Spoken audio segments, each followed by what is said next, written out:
Sports Time now, and we say good evening to Mark Seal. Mark, what's the big story in sports? Well, good evening. I can tell you, Shane, that all the boxes continue to be checked. It was another welcomed negative result for the West Indies squad currently on their three-test tour of England. All 25 players have again tested negative for COVID-19 after they arrived in the UK this week.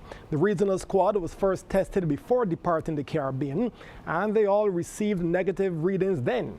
They were tested for a second time on arrival in the UK ahead of the 7-week tour, where they are living, training, and will play in a biosecure environment.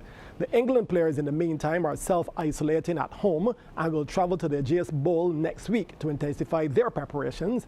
They will not check into Old Trafford though until after the first test, where they will then share the facility with the West Indies for the remainder of the series.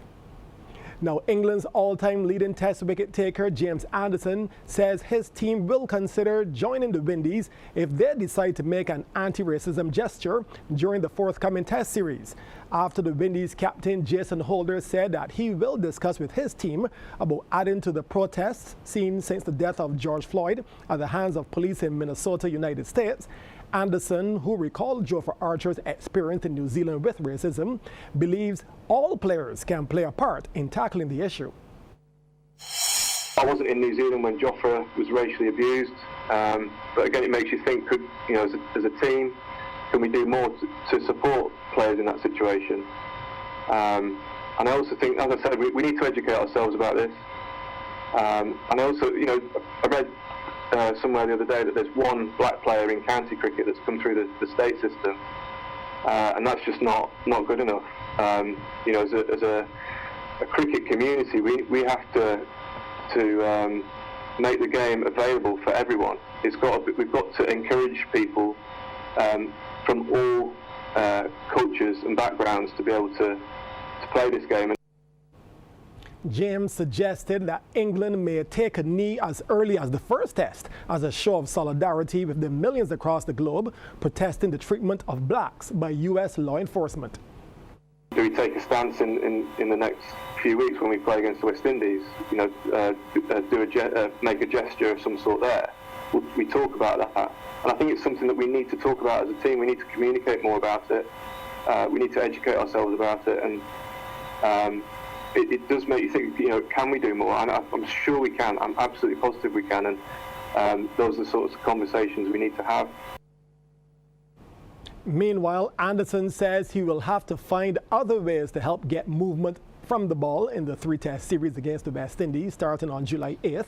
With a temporary ban on the use of saliva because of the dangers of transmitting COVID-19, Anderson says that with Manchester getting quite a lot of rain, he will shine the ball on the grass and find some moisture that way, along with the traditional use of perspiration.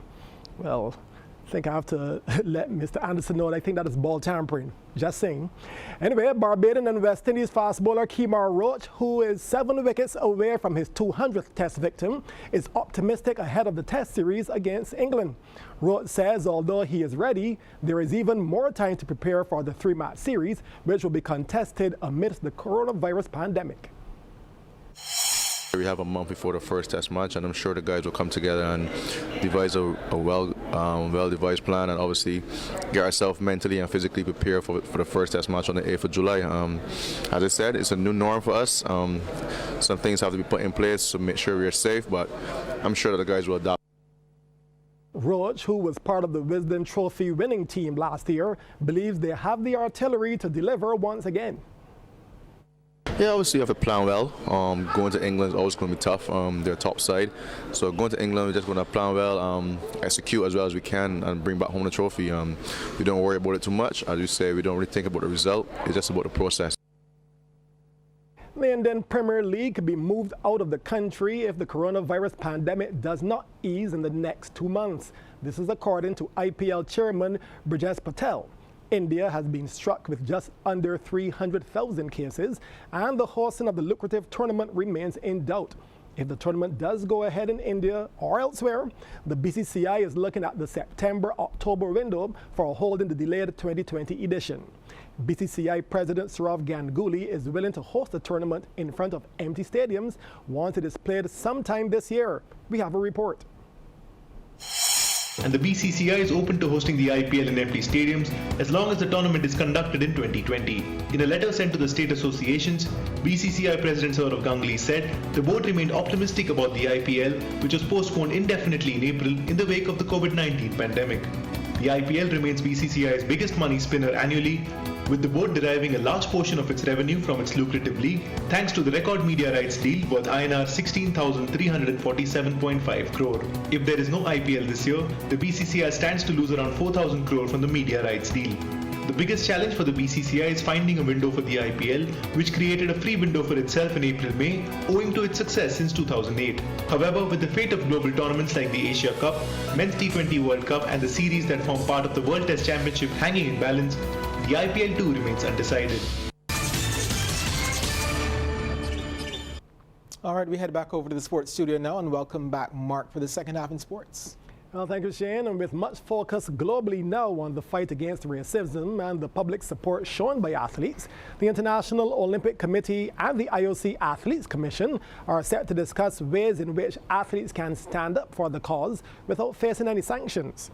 A rule banning athletes from protesting at the Olympic Games could be part of a consultation process to be conducted by the Athletes Commission. The IOC's Rule number 50 states that no kind of demonstration or political, religious, or racial propaganda is permitted in any Olympic site, venue, or other areas. Competitors who demonstrate at games were threatened with disciplinary action. Now, President of the IOC, Thomas Bach, says his organization is in full support of the athletes making their voice heard, but it must be done in a dignified way. The Olympic Games are a very powerful global demonstration against racism and for inclusivity. They are a celebration of the unity of humankind in all our diversity. Athletes from all 206 national Olympic committees and the IOC Refugee Olympic team all enjoy the same rights, respecting each other and with the same rules applying to everyone without any kind of discrimination.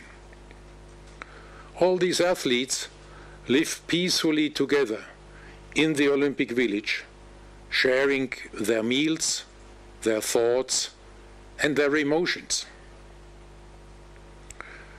This is in the DNA of the Olympic Games.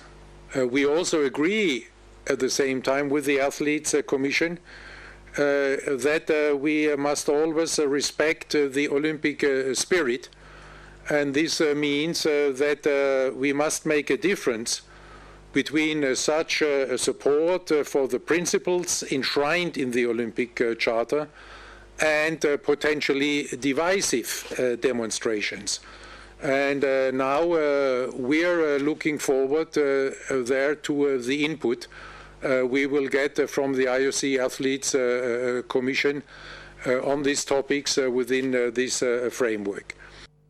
Must be noted that other sporting organizations, including the NFL and the English Premier League, have moved to allow protests in the wake of the subsequent rise of the Black Lives Matter movement and in the upsurge in the fight against racism globally.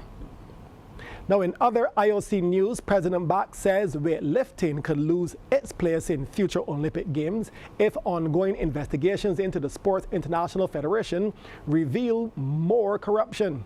Earlier this month, an investigation into the International Weightlifting Federation found widespread corruption and dozens of covered-up drug tests. Lead investigator Richard McLaren said the probe into the body's affairs under former President Thomas Adjan uncovered $10.4 million of unaccounted money, vote buying, and evidence of close to 40 positive dope cases being covered up.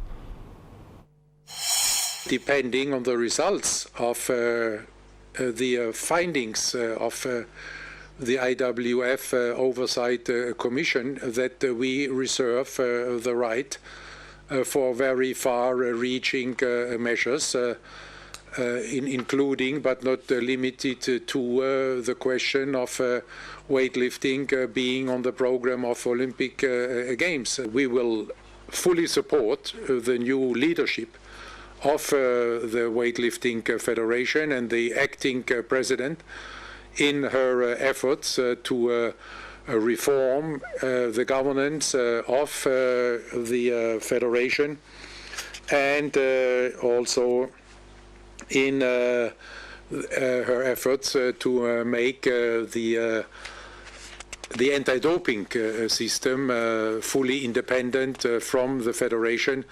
There, the major steps have already been done. That's it for sports, Shane.